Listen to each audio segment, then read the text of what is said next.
আসসালামু আলাইকুম। আমি সাবিকুন নাহার, প্রোপাইটার অফ আবরণ।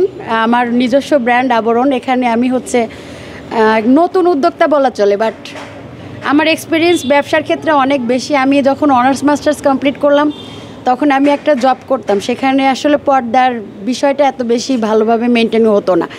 তো আমি চাচ্ছিলাম যে হিজাব যেহেতু আমার অধিকার, এটা আমি বাসায় বসে কিছু করতে পারি কিনা। পরে টিউশনি করতাম, টিউশনি শেষে আমি এখন ব্যবসা শুরু করছি। আমার অনেকগুলো ব্যবসায়িক ইস্যু, যেমন বাগেরহাটের গলদা চিংড়ি, কুমিল্লার দই, কুমিল্লার হচ্ছে রসমালাই, তারপরে হচ্ছে বগুড়ার দই। আমি 64 জেলার ব্র্যান্ড প্রোডাক্ট নিয়ে কাজ করি।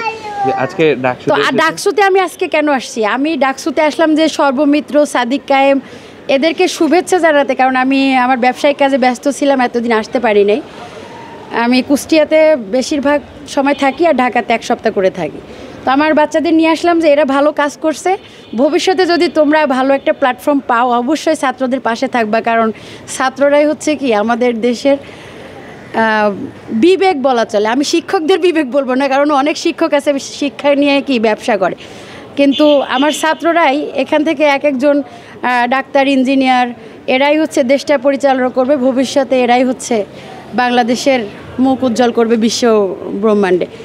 ভালো থাকেন, সুস্থ থাকেন, আর সবাই ডাকসুর জন্য প্রে করেন, কারণ এবার শিবির প্যানেল থেকে যারা জয়ী হয়েছে আমি চাই এরা ন্যায়পরায়ণতার সাথে কাজ করুক, এবং এদের কাজগুলো আমার ভালো লাগে বিধায় আমি এদের সঙ্গে দেখা করতে আসছি। সর্বমিত্র আমি তার অনেক বড় ফ্যান, দেখা হলো না, আমি চলে যাচ্ছি।